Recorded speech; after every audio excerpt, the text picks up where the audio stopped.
What if your greatest strength was also your most dangerous weakness? For the INFJ, one of the rarest personality types, this is a daily reality. Their empathic superpower allows them to read people like books. But this gift has a dark side, leading to burnout, manipulation, and what some call the dark empath phenomenon.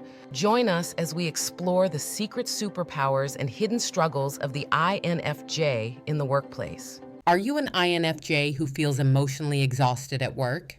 You're not alone, and your greatest strength might also be your biggest risk. For INFJs, emotional intelligence is a double-edged sword. Their empathic superpower can also become a dangerous weakness, leading to burnout, manipulation, and deep empathy fatigue. These rare individuals, making up less than 2% of people, are renowned for their high EQ and uncanny ability to read others' emotions and intentions, which often draws them into roles as supportive leaders and trusted advisors. Their intuitive empathy enables INFJs to read people like books, frequently knowing what someone feels before that person is even aware of it. This gives INFJs tremendous power to connect and lead with compassion. However, the same emotional attunement that is their secret strength can become their Achilles heel. It thrives when you dwell on what went wrong. It convinces you that you are powerless. This is where the trap of victimhood begins. One of the most subtle and dangerous ways the ego keeps you weak is through the identity of the victim.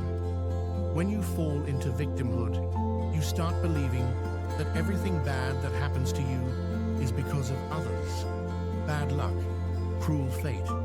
And while it might feel like you're protecting yourself by blaming the outside world, what you're actually doing is surrendering your personal power. Because if you believe you have no control over your life, you will never take the steps necessary to change it. And that's exactly what the ego wants.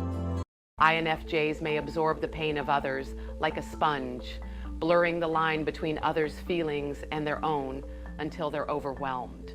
In extreme cases, such deep empathy can be misused or weaponized, either by others taking advantage of the INFJ's kindness or by an unhealthy INFJ themselves using emotional insight to manipulate the so-called dark empath phenomenon. In the workplace, this duality plays out in striking ways. Below, we explore the INFJ's secret workplace superpowers, the hidden struggles behind their strengths, and how they use and sometimes misuse emotional intelligence in leadership roles. INFJ superpowers in the workplace. INFJs thrive in roles that allow them to focus deeply on meaningful projects. Their blend of intuition and empathy helps them find creative solutions and build strong team rapport. Despite their rarity, INFJs often punch above their weight at work thanks to several distinctive strengths. These superpowers spring from their introverted intuition, NI, and extroverted feeling, FE, cognitive functions, which combine visionary insight with interpersonal sensitivity. Here are some of the key INFJ superpowers in professional settings. Unwavering loyalty and empathy. INFJs are people-oriented and genuinely care about their team. They strive to build a family-like atmosphere at work and will rarely sacrifice an employee's well-being for short-term gain. Colleagues feel supported under an INFJ leader who gives credit where it's due and makes sure everyone feels valued. This authentic empathy isn't just touchy-feely. Research shows that empathetic leadership correlates with higher innovation, engagement, and staff retention, an area where INFJs excel. Creative problem solving and vision. As dominant intuitives, INFJs can think outside the box and anticipate issues long before others notice them. Their knee gives them a sixth sense for patterns and possibilities, allowing INFJs to identify bottlenecks or hidden inefficiencies and brainstorm innovative solutions that work for everyone. They often infuse a strong sense of purpose into projects as well. INFJs are guided by core principles and seek meaning in their work, so they naturally craft clear mission statements and inspire others with a vision of positive impact. An INFJ manager will clarify roles, set detailed timelines, and ensure everyone knows exactly what needs to be done and why. Their perfectionist tendencies mean they hate to let details slip through the cracks, so under INFJ guidance projects are usually well organized and nothing is left to chaos. This ties back to their desire for integrity. If something is worth doing, it's worth doing right. Lead by coaching and encouragement. INFJs prefer to mentor rather than boss. You'll rarely hear an INFJ boss bark, "my way," or "the highway." Instead, they use positive reinforcement and individual coaching to bring out the best in each team member. They take a sincere interest in colleagues' personal growth, often helping people develop new skills and confidence on the job. This low-key, supportive style motivates teams because employees feel their INFJ leader truly has their back and wants them to succeed for their own sake, not just for the company. Determination coupled with integrity. When an INFJ commits to a cause or project that aligns with their values, they display remarkable determination. They aren't in it for ego or glory, but if the stakes are high and the mission matters, an INFJ will work tirelessly to see it through. Their strong ideals make them resilient. Setbacks or ethical dilemmas only strengthen their resolve to do what's right. INFJs do have perfectionistic streaks that can make them demanding, especially of themselves, but they temper this with patience and a willingness to get in the trenches to support the team. The result is a leader who leads by example, holding everyone, including themselves, to high standards while never asking others to do what they wouldn't do as well. These superpowers explain why, when INFJs do step into leadership, they can shine. In fact, even though most INFJs don't actively seek out authority, often doubting they're cut out to be the boss, those who embrace their strengths often become the beloved servant leaders of their organizations, the kind of bosses who earn loyalty through genuine care, creativity, and integrity. Hidden struggles of the INFJ at work. Of course, every superpower has a flip side. The very qualities that make INFJs so valuable in the workplace also create unique challenges. Many of an INFJ's struggles stay hidden beneath their calm, competent exterior. Here are some of the most common challenges INFJs face on the job. Empathy overload and burnout. INFJ's empathy is a double-edged sword. They don't just observe colleagues' emotions, they absorb them. An INFJ can hardly help putting themselves in others' shoes, but doing this, often to the point of exhaustion, means they risk empathy. They may end a day of intense team support feeling utterly drained and unable to distinguish their own emotions from the stress they've picked up from everyone else. One INFJ described it as an internal emotional traffic jam, so many feelings crowding in that they become overwhelmed. Over time, this can lead to chronic fatigue, anxiety, or a numb cynicism known as compassion fatigue. In short, caring too much can crash an INFJ's system if they don't learn to set limits. People-pleasing and boundary issues. Highly conscientious and conflict-averse, INFJs struggle to say no. They worry about upsetting others or disrupting workplace harmony. As a result, INFJs often overextend themselves, agreeing to extra tasks, staying late to help a colleague, taking on duties outside their role, even when they're already overloaded. Unprincipled coworkers may notice this weakness and pile unreasonable demands onto the helpful INFJ. In fact, people who crave advantage can manipulate INFJ's generosity, knowing the INFJ finds it hard to refuse. This dynamic can leave INFJs doing everyone else's work or covering for slackers at great cost to their own energy. It also breeds quiet resentment in the INFJ, who may feel others exploit their kindness. Being taken advantage of. Along with trouble saying no, INFJs have a trusting, idealistic nature. They want to believe the best about people. Unfortunately, this optimism can make them susceptible to manipulation and exploitation by less scrupulous characters. An INFJ employee might initially give a difficult boss or coworker the benefit of the doubt, only to realize, too late, that the person has been using them. For example, An INFJ might repeatedly cover a teammate's duties out of sympathy until they recognize that teammate has been slacking deliberately.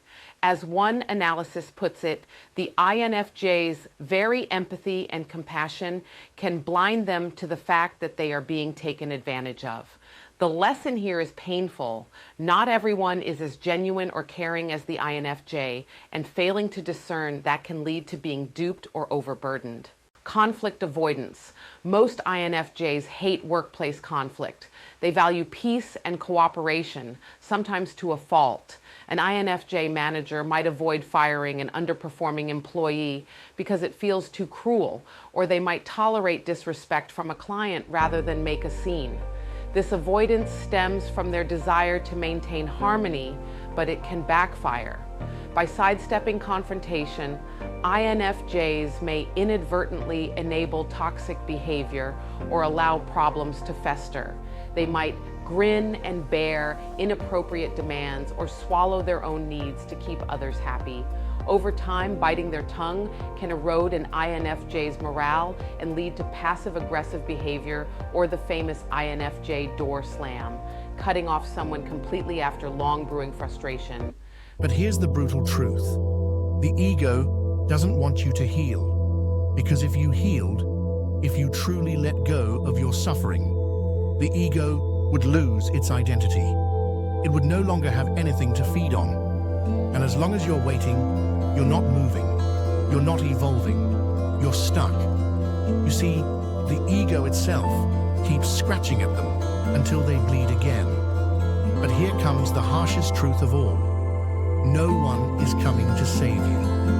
No one is going to rescue you. The only person who can break this cycle is you.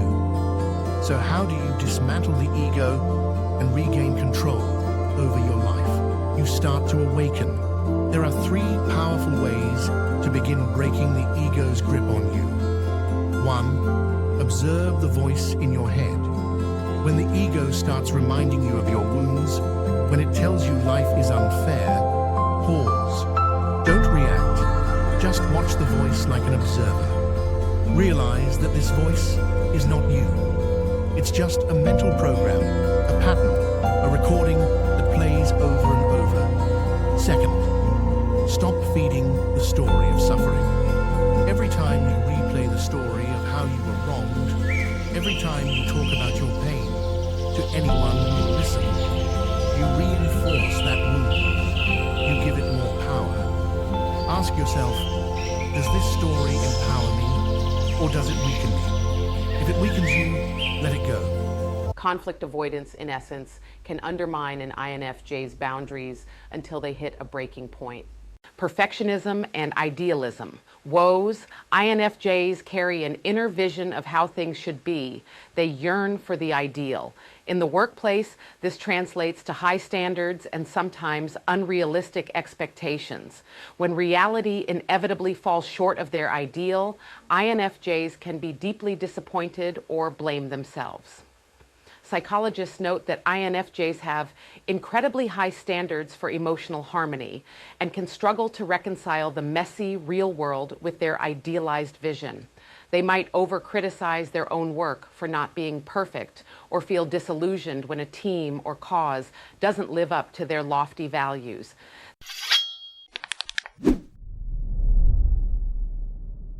This emotional perfectionism can lead to stress, self-doubt, and cycles of burnout as the INFJ works ever harder to attain an impossible standard. As one source notes, their strong idealism often creates inner conflicts when faced with the imperfections. And the challenge for INFJs is learning to appreciate progress over perfection and not holding themselves or others to unsustainable ideals.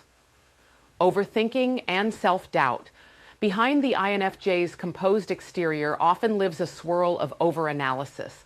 INFJs can slip into a knee-tie loop, endlessly reflecting and rehashing decisions or interactions in their mind. If something goes wrong, they will agonize over what happened and what they should have done differently. This obsessive overthinking amplifies negative emotions and makes it harder for them to move on. Moreover, INFJs have a notorious inner critic. Even healthy INFJs tend to second-guess themselves, but under stress, this can spiral into paralyzing self-doubt.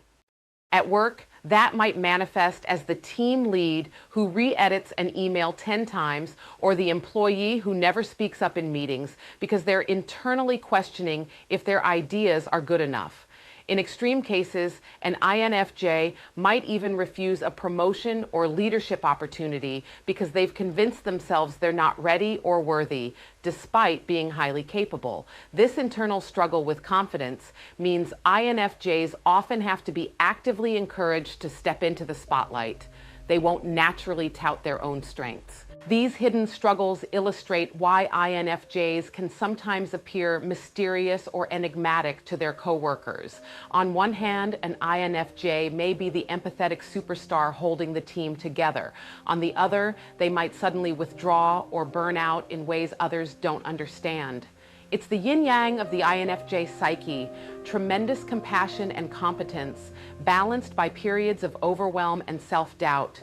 Recognizing these challenges is crucial, not to paint INFJs as fragile, but to appreciate that even the office counselor superhero needs support, boundaries, and understanding to thrive. From replaying the memories on an endless loop, from believing that it should have turned out differently. It's not the loss that's destroying you. It's your refusal to let go of what already is. Imagine someone who's just been fired. If they hold on to anger, blame, and the belief that it was unjust, they can remain stuck in that pain for years. If you experienced rejection, humiliation, or neglect when you were young, then today you might avoid opportunities, relationships, or dreams, because a part of you is terrified that the same pain will return. As long as you don't become aware of these patterns, you will repeat them for the rest of your life. And you'll call it destiny. How INFJs use EQ to lead. INFJs often become natural leaders when they allow themselves to step up, precisely because of their high emotional intelligence. In leadership roles, they leverage their empathy and insight to foster a positive, mission-driven team culture. Emotional intelligence, EQ, is the cornerstone of the INFJ leadership style. For example, an INFJ manager will keenly read the emotional landscape of a room with precision, sensing unspoken tensions or morale issues that others miss. By tuning into these undercurrents, they can address problems before they escalate, perhaps pulling a struggling employee aside for a compassionate check-in or mediating a quiet conflict between coworkers. This proactive empathy builds trust. Team members feel seen and supported by an INFJ leader who truly gets how they feel. Importantly, INFJs pair empathy with action. Their intuition, NI, doesn't just absorb feelings, it also draws connections to the bigger picture. An INFJ leader can empathize with an employee's personal crisis and reassign deadlines or resources to help, balancing individual needs with project goals. They excel at adaptive communication, adjusting their approach to each person's personality and motivations. One subordinate might need gentle encouragement, while another appreciates frank, constructive feedback. INFJs intuitively deliver the right message in the right tone. This personalized touch makes employees feel valued as individuals, which boosts morale and loyalty. It's no surprise that under INFJ leadership, workplaces often feel like a family and enjoy high levels of engagement. Another hallmark of INFJ leadership is leading by example with integrity. INFJs are guided by strong internal values, and they work hard to align their team with a clear, principled mission. They won't ask others to do something unethical or meaningless. On the contrary, they inspire others by showing why the work matters. This sense of purpose can be highly motivating. Team members see that the INFJ isn't just chasing profits. They genuinely want to benefit clients, community, or the world in some way. Such value-driven leadership creates a culture of trust and commitment as everyone rallies behind a shared vision. Lastly, INFJs use their emotional intelligence to coach and develop others. Whereas some leaders rely on authority or fear, INFJs lean on understanding and encouragement, and they prefer to empower their team rather than micromanage. An INFJ might mentor a junior colleague, drawing out that person's talents and confidence over time. If mistakes occur, the INFJ leader is more likely to patiently discuss what went wrong and how to grow rather than yelling or blaming. This high EQ approach in leadership has tangible benefits. Research highlighted by Forbes shows that empathetic leaders drive greater innovation and retention on their teams. INFJs exemplify this by cultivating a supportive environment where people aren't afraid to voice ideas or admit failures. In sum, INFJ leaders harness emotional intelligence as a kind of quiet superpower. They lead with heart and vision, and in doing so, often unlock their team's highest potential. When empathy overloads, to illustrate these themes, consider the story of Emma, an INFJ who was promoted to project manager at a mid-sized nonprofit. Passionate and idealistic, Emma threw herself into the role. From day one, her team noticed her superpowers. Emma could walk into the Monday staff meeting and instantly sense if someone was upset or if unspoken issues were brewing. On one occasion, she paused the agenda because she felt something was off. It turned out 2 team members had a misunderstanding that Emma gently brought to light and helped resolve. This intuitive empathy made the workplace feel safe. Colleagues started calling Emma their office counselor, and even senior executives admired how smoothly her team ran under her compassionate leadership. Yet as the months passed, Emma began to experience the hidden struggles of her INFJ nature. Ever the people pleaser, she found herself taking on more and more duties. She hated to say no when other departments asked for help on projects. After all, the nonprofit's mission mattered to her deeply. She also became the go-to confidant for staff personal problems. After work, her phone would buzz with texts from coworkers seeking advice or just a listening ear. Emma obliged every time, not realizing she was stretching herself thin. Her days got longer. She'd spend hours supporting others and then late evenings scrambling to finish her own work. Eventually, the weight of carrying everyone else's burdens hit Emma like a ton of bricks. One Friday, after diffusing a tense client issue, which only she had perceived coming, she sat at her desk to finalize the quarterly report and found she couldn't concentrate. She felt emotionally spent to the point of numbness, like a well-run dry. That evening, she broke down crying at home, unsure exactly why. It dawned on her that she was burning out. The empathy she wielded so effectively had eroded her boundaries. Emma had absorbed so much stress and sorrow from those around her that she had neglected her own needs and well-being. Recognizing the danger, Emma took a week off to recharge. During that time, she did something difficult for an INFJ. She reached out to a mentor and confessed she was struggling. The mentor, thankfully familiar with Emma's INFJ tendencies, validated her feelings and coached her on setting healthier boundaries. Emma learned that saying no sometimes or delegating tasks isn't a failure to care. It's a necessity to remain effective. She returned to work with a new resolve to balance her superhero empathy with self-care. Over the next months, Emma practiced politely declining extra requests that weren't her responsibility and encouraged team members to solve certain issues without leaning on her for everything. It wasn't easy. She felt each instance of stepping back like a twinge in her heart. But gradually, Emma noticed her energy returning. Importantly, her team continued to thrive. In fact, they admired her even more, seeing that she trusted them and took care of herself. By the year's end, Emma had found a healthier equilibrium. Her INFJ gifts were still in full force. The team culture was warm, collaborative, and mission-driven, but she no longer ended each day on the verge of collapse. Emma's story shows the critical lesson many INFJs must learn. Even the deepest well of empathy needs limits. With mindful self-management, an INFJ can sustain their superpowers for the long haul without letting the job or others' problems completely consume them. Balancing the blade of empathy.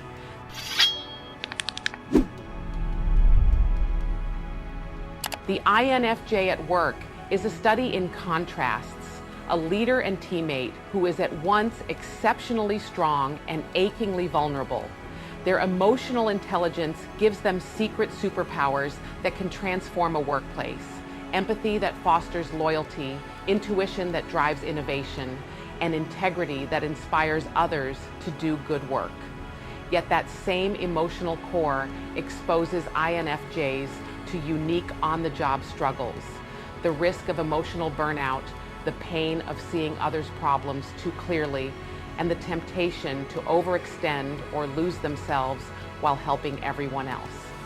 As one source insightfully noted, INFJs possess a high EQ, which is both a blessing and a curse, heightening their awareness of humanity's darkness as much as its light. For INFJs and those who work with them, the key takeaway is balance. INFJs thrive when they learn to set boundaries without guilt, protecting their energy so that their empathy remains a sustainable gift rather than a self-destructive force. Simple practices like carving out solitude to recharge, learning to sometimes say, "I need help" or "not right now," and differentiating one's own feelings from others can go a long way in preventing empathy fatigue. It's also important for INFJs to remember that their insight into others doesn't guarantee infallibility. Even an empath can misread situations or be deceived, so practicing a bit of healthy skepticism and self-care is wise. On the flip side, colleagues and organizations should recognize the immense value INFJs bring and not take advantage of their kindness. Encouraging INFJ personalities to voice their needs and reassuring them that setting limits is respected will ultimately enable them to contribute at an even higher level. When their strengths are appreciated and their struggles accommodated, INFJs can truly soar, leading with remarkable compassion, creativity, and quietly principled courage. In such an environment, the INFJ's emotional intelligence is not dangerous at all. It becomes a superpower that elevates everyone, forging teams that are not only successful in their goals, but deeply human in their approach. In the end, the INFJ's journey in the workplace is about turning that double-edged sword of empathy into a finely balanced tool, one that cuts through cynicism, builds genuine connection, and yes, also knows when to sheath itself for renewal. With that balance, INFJs' secret superpowers become an extraordinary asset, and their hidden struggles become growth edges that make them even stronger. The INFJ who masters this will continue to guide, inspire, and achieve without losing themselves along the way. If this helped you see your strengths and your risks more clearly, subscribe and turn on notifications. Next week, we're diving into the dark side of INFJ leadership and the power plays no one sees coming. I'll see you there.